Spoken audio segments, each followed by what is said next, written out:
Assalamualaikum warahmatullahi wabarakatuh dan salam sejahtera untuk teman-teman semuanya.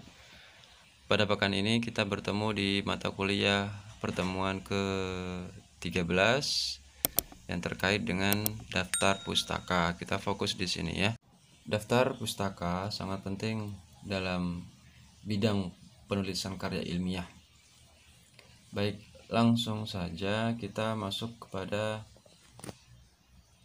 daftar bacaan dan daftar pustaka. Dalam bibliografi, daftar atau daftar bacaan meliputi daftar bacaan yang berkaitan dengan bahasa tulisan sekalipun tidak secara langsung dirujuk dalam tulisan. Reference list atau daftar referensi pustaka hanya meliputi bacaan yang dikutip. Ada dua unsur di situ ya. Kemudian unsur yang ditulis dalam daftar pustaka. Yang pertama meliputi nama penulis dengan urutan nama akhir, nama awal, nama tengah, dan nama gelar akademik. Kedua, tahun penerbitan, judul termasuk subjudul. Keempat, kota tempat penerbitan, dan terakhir nama penerbit. Baik, langsung ke dalam referensi berupa buku. Rujukan dari buku yaitu tahun penerbitan ditulis setelah nama penulis, diakhiri dengan titik. Judul buku ditulis dengan huruf miring atau italik dengan huruf kapital pada setiap awal kata kecuali kata hubung, dan terakhir nama penerbit yang dipisahkan. Jika ada beberapa buku yang dijadikan sumber ditulis oleh orang yang sama dan diterbitkan dalam tahun yang sama pula, data tahun penerbitan diikuti dengan lambang huruf A, B, C, dan seterusnya. Nah, di situ ada contohnya, bisa teman-teman diperhatikan secara baik dan secara seksama. Kemudian masuk kepada rujukan dari buku yang berisi kumpulan karya atau ada editornya. Penulisannya seperti menulis rujukan buku ditambah dengan tulisan atau id titik, baik untuk satu maupun lebih editor di antara nama dan penerbitan. Dan lanjut, rujukan dari artikel dalam buku kumpulan artikel. Di sini ada editornya. Nama penulis artikel ditulis di depan diikuti dengan tahun penerbitan, judul artikel diapit tanda kutip tanpa cetak miring italik. Nama editor seperti menulis nama biasa diberi keterangan ed atau ed, baik untuk diulang maupun ditulis dengan baik. Kemudian rujukan dari skripsi, tesis, disertasi. Jadi dalam daftar pustaka itu sangat penting dalam 3 karya ilmiah ini ya, itu skripsi, tesis, disertasi. Nama penulis ditulis paling depan, diikuti dengan tahun yang tercantum pada sampul judul skripsi, tesis, dan disertasi di perguruan tinggi. Ya, teman-teman bisa lihat di contoh-contoh skripsi yang sudah di perpustakaan kampus ya. Dan kemudian rujukan dari makalah, seminar, penataran, atau lokakarya. Sedangkan di sini nama penulis ditulis paling depan, dilanjutkan dengan tahun, judul makalah diapit tanda kutip. Jadi sebetulnya hampir ada kemiripan semua, tergantung pada karya ilmiah jenis apa. Kemudian rujukan dari dokumen resmi pemerintah yang diterbitkan tanpa menyebutkan nama penulis atau lembaga. Judul atau nama dokumen ditulis di bagian awal dengan cetak miring diikuti oleh tahun penerbitan, kota penerbit, dan nama penerbit. Oke, lanjut. Dalam rujukan dari lembaga yang ditulis atas nama lembaga tersebut. Jadi ada lembaga ya. Di sini lembaga, nama lembaga penanggung jawab langsung ditulis paling depan. Diikuti dengan tahun, judul karangan, cetak miring, nama penerbitan, dan nama lembaga yang bertanggung jawab atas penerbitan karangan tersebut. Oke, lanjut. Rujukan berupa karya terjemahan. Nama penulis asli ditulis paling depan, diikuti tahun penerbitan karya asli, judul terjemahan, nama penerjemah, tahun terjemahan, nama tempat penerbitan, dan nama penerbit terjemahan. Jika tahun penerbitan buku asli tidak dicantumkan, ditulis dengan serupa seperti contoh yang di bawah itu. Kemudian editor, penyunting sebagai pengarang dan terjemahan. Contoh di sini, von Halberg, editor dalam kurung 1984, Connors, University of Chicago Press, and kemudian penerbitnya Chicago. Oke, lanjut. Referensi berupa surat kabar. Yang pertama, bila pada surat kabar tersebut tidak dicantumkan nama penulisnya dan artikelnya berupa berita umum, pada surat kabar tersebut dapat dituliskan nama surat kabar dan tanggal penerbitnya. Bisa dilihat contohnya Ampera, Jakarta, 21 April 1954. Teman-teman bisa perhatikan itu contohnya ya.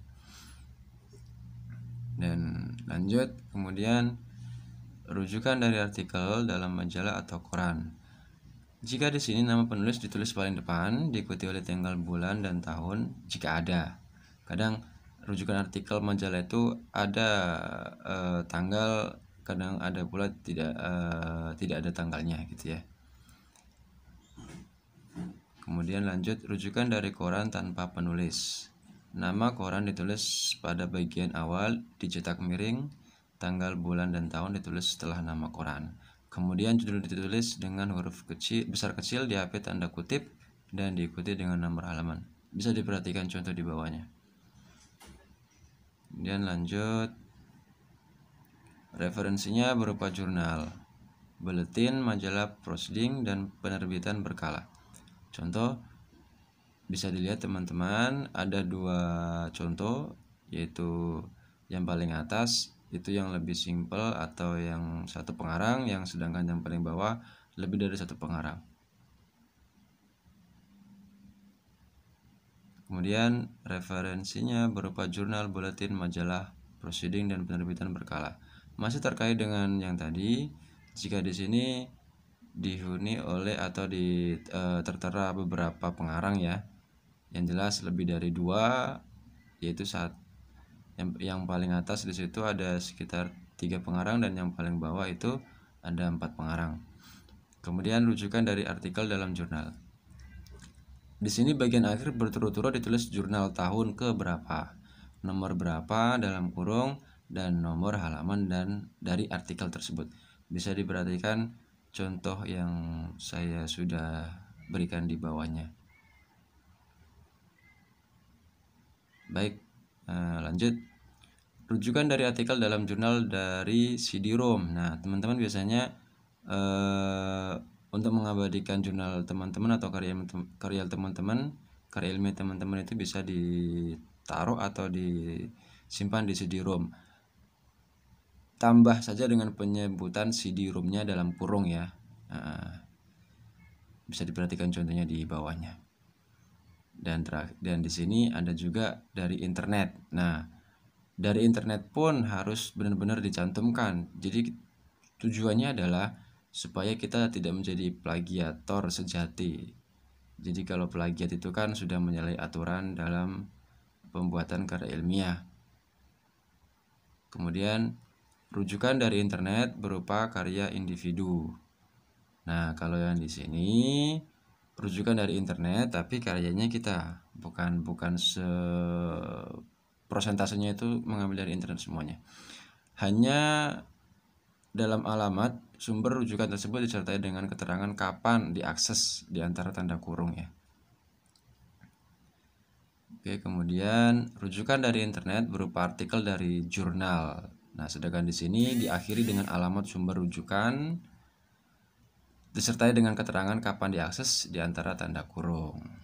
Bisa diperhatikan contoh di bawahnya. Oke, dan selanjutnya saya akan terangkan tentang berbagai penulisan di dalam daftar pustaka. Cara penulisan daftar pustaka atau referensi dalam suatu karya ilmiah. Yaitu ada beberapa sistem. Yang pertama,